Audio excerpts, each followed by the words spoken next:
Hi, it's Duke from the One Fight Unite team, Bajoris, and I'm at the West Dorset Badger Camp with Gil and Nikki.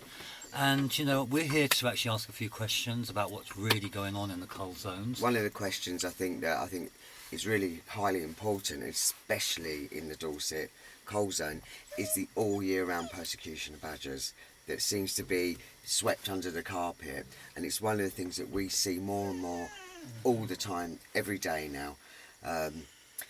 People think that this licensed coal is a 6-week, shoot, trap, kill, and then that's it. Yeah. It's not. You get out in the field, and the one thing that becomes incredibly, it's just in your face all the time, is how many block sets there are in this area. Last year, we found a lot more activity. More active badger sets. It seems that the licence to kill has provided an year-round licence to Yeah, kill. so basically they're not just doing it within the 6 weeks, they're just doing it throughout the year when they want to, which is actually just corrupt, isn't it, all the way against through. the law.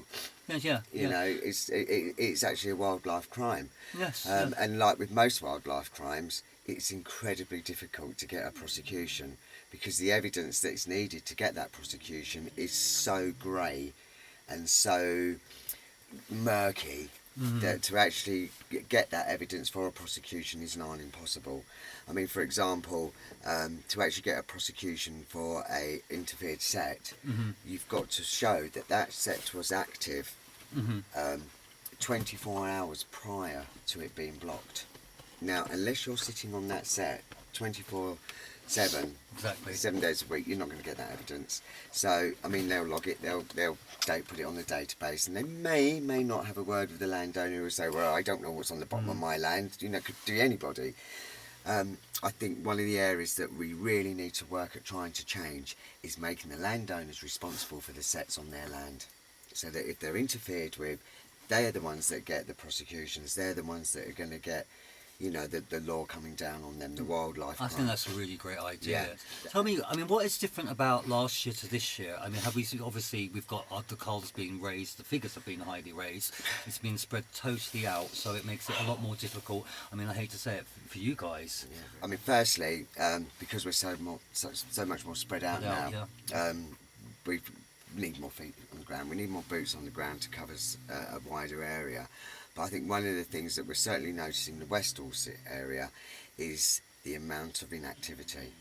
Where they are plucking these figures from this year is anyone's guess. It's like a tombola. It's almost like they've shut their eyes and pulled everything. Oh, that'll do. Because we go around this zone a lot. We find tooth comb this zone, and what we are finding is the sets that were active last year are no longer there. So basically it's extincting. What they're really doing is actually extincting, and they don't actually have taken on board what that is, the knock-on effect that's going to have. Absolutely, but they don't care. That's the problem. That's the problem. They don't care, and No. I think you should really care out there because it is your land. I personally, why I'm here and why I fight for animals. I personally don't think you should walk into any land, which is nobody owns the land. People just come and go for a period of time. Governments come and go. People come and go. But maybe people think animals, but I just don't think you can just walk into any land and rape and pillage and wipe out a species when you feel like it because it's convenient to you. I mean, listening to the people, I think we need a different mindset, really, where a government listens to the people, supports the people, and supports our British wildlife. Absolutely. Really. Yeah, can I say something? Sure, Nikki. I'm so sorry, Nikki. Oh, that's all right. Hi, Nikki. How are you doing, darling? Hello, my lovely. Hi. I'm fine, thank you. On the subject of persecution, I've been doing this for 5 years now. And I have seen a lot less activity. Now, my main concern, I was here last year as well. I checked on a lot of sets at the end of the coal season last year. And I also checked on the sets earlier on this year. And now I'm back here again. I found all the sets that were active are now not active whatsoever, which basically means the sets have been taken out after the last coal period and before this one. Now, I actually did a bit of a report.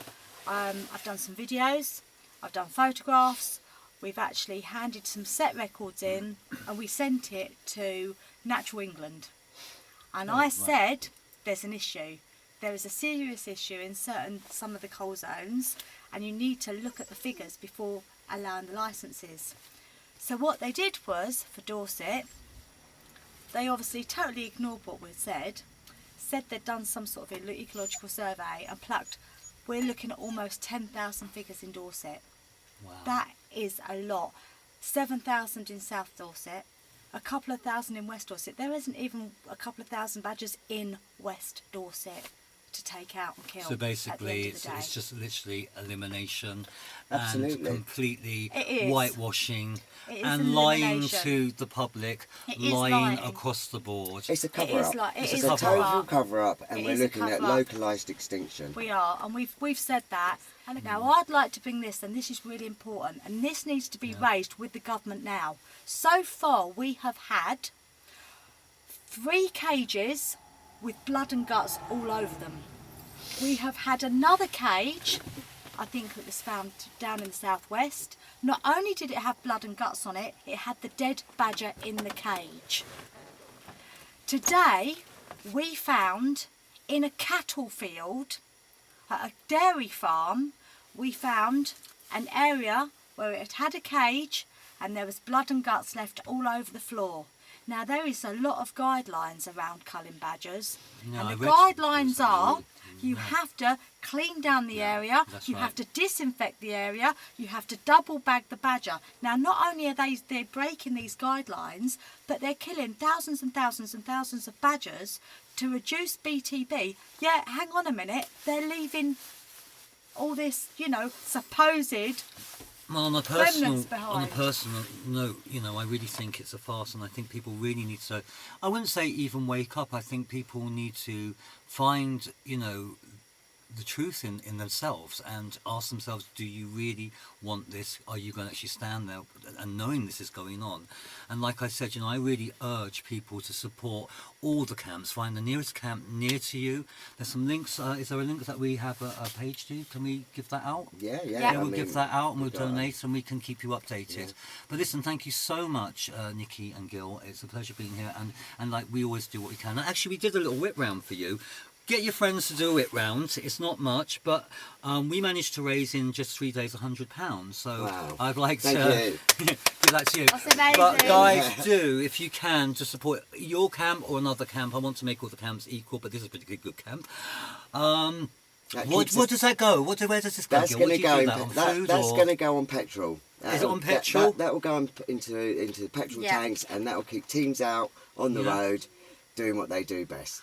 I'm shivering in this fan, and I don't know how you must be feeling, so I can make you a cup of tea. Anyway, that's it from now, but please support and please wake up and do the right thing. Thank you.